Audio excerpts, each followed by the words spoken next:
So ito na po yung mga gagamitin natin sa pagbe-bleed. Unahin na po natin yung brake fluid. DOT3 po yung ginamit natin. Extreme synthetic brake fluid. At pwede po yung DOT4 dahil sabi naman po dito sa cap DOT3 or DOT4. Sahuran po or paglalagyan ng lumang brake fluid, kailangan din po natin ng hose. So dito po dadalo yung ating mga brake fluid. So pwedeng hindi transparent. Kailangan din natin ng 8mm na open or close wrench. Ito naman po is optional lang. Pwede tayong gumamit ng syringe. So, ang purpose po niyan is pangsipsip natin ng brake fluid sa brake master natin. So, kung wala po tayo niyan, is pwede naman pong gumamit ng bulak or cotton buds. So, ang first step po natin ay i-open natin itong brake master or itong takip ng ating mga brake fluid. Gamit lang po tayo ng Phillips screwdriver dyan. At bago natin buksan tuluyan yung takip, ay kakailanganin din po pala natin ng basahan. So yung basahan po na yan is ipapalibot po natin sa ating mga brake master or sa ating mga brake fluid para hindi po matuluan yung ating mga motor. So dahil yung brake fluid po na yan is medyo matapang, pwede po siyang makaapekto or makasugat ng ating mga fairings. So sa part natin, binasahan natin yung basahan at pinunasan pa natin yung mga fairings para kung sakali mang may tumulo ay hindi po madadamage yung ating mga fairings. So ako, para mas safe, nilagyan ko pa ng isang basahan dito sa pinakailalim para hindi talaga matuluan yung mga fairings natin. Then proceed po tayo dito sa may ilalim, dito sa may caliper po natin. So dito sa part na to, dito po tayo magbi-bleed. Hanapin lang po natin itong parang may maliit na takip dito at i-open natin yan. Yan po yung tinatawag natin na bleeding valve. So dyan po lalabas yung mga brake fluid. At pagkatapos gamit po yung hose natin ay isasaksak po natin siya dito sa ating bleeding valve. So dapat wala pong makakalabas na hangin po dyan at sobrang intact. So yung dulo ilagay po natin dito sa sahuran natin. So dito sa part na to, yung dugtungan ng hose at saka bleeding valve natin, kailangan intact po yan, sobrang intact. Sa case ko, nilagyan ko pa po ng aluminum na panlakyan para ma-assure po natin na walang makapasok na hangin at hindi po tumulo. Also, dito rin sa wrench na gagamitin natin, kung close wrench po yan, una po natin siyang isaksak sa valve tapos yung hose. Pero ito, dahil open wrench lang po tayo, may sasaksak po natin siya kahit nahuna yung hose. So balikan lang po natin yung takip natin dito. So pwede na po natin siyang tanggalin. So 3 layer po yan. May plastic pa, tas may rubber part at sobrang sealed po talaga. At bubungad na sa atin yung napakarumi, medyo brown na brake fluid natin. So palitin na po talaga yan. Also napaka-satisfying na po yung bleed pag ganyang karumi. So tabi lang po muna natin yung takip, hugasan natin bago ibalik mamaya. So ang gagawin naman po natin sa brake fluid natin dito ay babawasan po natin yan. So dahil ang concept po natin is i-bleed po natin or tatanggalin yung lumang brake fluid, dito sa part na to pwede na po natin bawasan para hindi na po dumaan dun sa baba. So babawasan lang po natin siya gamit yung bulak or syringe, depende sa kung anong meron po tayo. Kung bulak yung gagamitin natin, isawsaw lang po natin siya para masipsip at mabawasan po yung brake fluid po natin. Tapos kung syringe naman po yung gamit natin, ganun din yung concept, babawasan lang din natin. Pero kung ano naman yung gagamitin natin, ang tatandaan po natin dito ay babawasan lang po natin siya hanggang sa part na hindi po siya masisimot or hindi po siya aabot sa level na matatanaw na po natin yung butas. Kapag po kasi umabot siya dun sa part na may butas or nasimot po natin yung laman yan, is may papasok na po na hangin. So mahihirapan po tayong mag-bleed kapag napasukan ng hangin yan. So dapat ganito pa karami yung matira para hindi pro na mapasukan ng hangin yung butas po niyan. So medyo mababa na po yan at malapit na po siya sa pinakababa. So bago po tayo mag-bleed ay dadagdagan na po natin yan ng bagong brake fluid. So buksan lang po natin yung selyadong brake fluid po natin. Importante na selyado at hindi pa nagamit yung brake fluid na gagamitin natin na dahil kung gamit na yan or nabuksan na, hindi na effective yon dahil napasukan na ng hangin. Sign na selyado talaga siya is may nakadikit pa siya na extra na cover katulad niyan. So butasan lang natin para dyan tutulo. Tapos dagdag na natin yung bagong brake fluid po natin. So yung lalagay po natin dito, i-bleed din po natin yan dahil hahalo pa po siya dun sa marumi or dun sa huling brake fluid na natira po dyan. Kaya naman kung makikita nyo, medyo brownish pa siya sa part na yan, no? By the way, sa part na to, pinalitan ko nga pala yung pang-lock or pang-sikip na hose natin. Yung gamit kasi natin kanina, medyo nasugat yung hose natin at may tumutulo. So ngayon, yung ginamit po natin is parang yung takip ng headset, pampasikip lang natin sa hose para walang sumingaw or makapasok na hangin. So sariling diskarte na lang talaga yan. Ang importante, walang makapasok na hangin.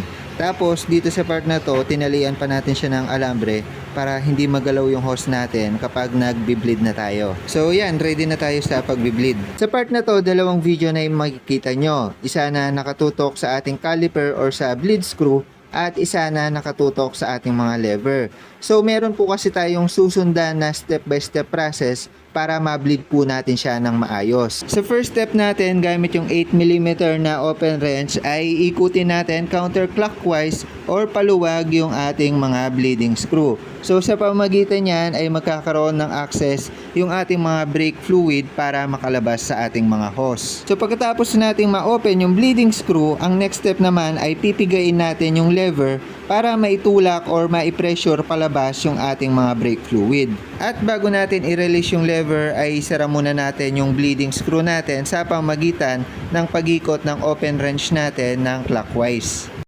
At kapag naisara na yung bleed screw ay saka pa lang natin i-release yung ating mga brake lever. So ginagawa po natin ito para hindi bumalik yung hangin at wala ring makapasok na hangin sa ating mga braking system. Ulitin lang natin para magets nyo. Open, piga, sara, release. So dito naman sa top view natin sa may lever, ulitin natin, open, piga, sara, release. So kailangan lang natin kabisado yung steps at dapat mabilis din yung kamay natin para walang makapasok na hangin dyan sa loob ng caliper natin or sa braking system natin. So another tip pa po bago po natin gawin yung step 1, piga-pigain po natin yung lever katulad nito para ma-check po natin kung lumalambot yung ating mga preno. Pag medyo lumambot kasi yung ating lever, ibig sabihin may nakakapasok na hangin sa ating mga hose. So kailangan po natin i-check yung dugtungan kung okay pa ba.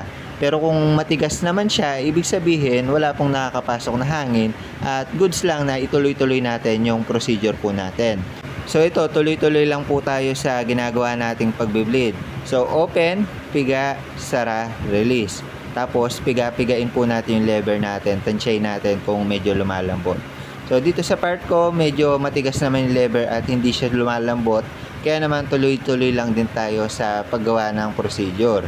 Tapos also gagawin po natin to hanggang sa ma-bleed po natin yung nandito sa brake master natin. Kung matatandaan nyo, medyo marumi pa yung laman yan. Also medyo madilaw at luma na, kaya kailangan ma-bleed po natin ng maayos yan at mailabas po natin. Tandaan lang din natin yung concept natin na kailangan natin mapalitan yung lumang brake fluid dyan sa loob ng bago. So dito sa part na to, muntikan na po natin siyang nasimot, which is hindi advisable dahil may makakapasok na hangin kapag nasimot po natin yan. So make sure natin na binabantayan po natin yung brake master natin. So dito dadagdagan pa po natin siya tapos i-bleed pa po natin dahil medyo maitim pa yung nakukuha natin. Ibig sabihin hindi pa nabibleed ng buo. So tuloy-tuloy lang natin yung pagbe-bleed muna. Lagi din natin i-check yung lever natin. Kung medyo matigas pa yan, ibig sabihin walang nakapasok na hangin. Pero kung medyo lumalambot, baka may nakapasok na hangin sa brake lever or dun sa hose natin dito sa bleeding screw. By the way, dito sa part na to, medyo palinis na yung nakuha natin. Yung una kasi natin nakuha medyo marumi. So ibig sabihin, konting bleed pa at mauubos na natin yung maruming brake fluid. So sa part na to, medyo malinis na yung nakuha natin at malayo na siya dito sa mga unang nakuha natin. So goods na tayo sa pagbe-bleed. So bago natin tanggalin yung hose natin is basain muna natin siya ng tubig para if ever may tumulo is hindi masira yung mga pintura natin. So shoutout po pala sa Extreme One dahil ito po yung gamit natin na product na talaga namang quality. Proceed na po tayo sa ating mga brake master. So daragdagan na lang po natin yan ng brake fluid natin. At pag nag-bleed po tayo, tandaan natin, wag natin isasagad or sisimutin niya na kasi may makapasok na hangin. So ngayon, dadagdagan na lang po natin yan para malinis na yung dumadaloy sa ating mga brake line. So sa pagdaragdag po niyan, kailangan sumakto lang po sa guhit ng ating mga brake master. So meron pong guhit dyan, kabilaan. Kung medyo sumobra man po, pwede naman po nating bawasan yan. So yan, goods na po tayo dito sa ating reserve. Saktong-sakto yung brake fluid at bago na ulit. Para naman po sa mga takip ng ating brake master or brake fluid, hugasan lang natin ng maigi, then patuyuin maigi bago po natin yan ibalik. Last check bago po natin isara yung brake master po natin or takip ng brake fluid. Pigain lang po natin yung lever natin. So dito sa case natin, Napakatigas na po, napakalakas ng kapit. So mamaya, check natin sa gulong kung makapit po siya. Sa pagbalik ng takip, kung paano natin siya tinanggal, ganun lang din natin ibabalik. So nasa ilalim po yung rubber, nasa itaas yung parang plastic part. Tapos nasa itaas na part yung pinaka-cover or yung part kung saan mababasa natin yung instruction dyan. So itornilyo lang natin ng maayos at mahigpit para hindi po sumingaw. By the way, wag din po natin kalimutan yung rubber na takip dito sa bleeding screw natin at nakahigpit po dapat yung bleeding screw natin para walang sumingaw po dyan. Brake check ulit tayo, yung lever napakaganda ng kapit, tapos dito sa gulong manual checking, mabilis yung response ng preno natin. So yun lang muna para sa video na ito. The more click, the more you know, bleed ng ating mga brake fluid. Bye bye!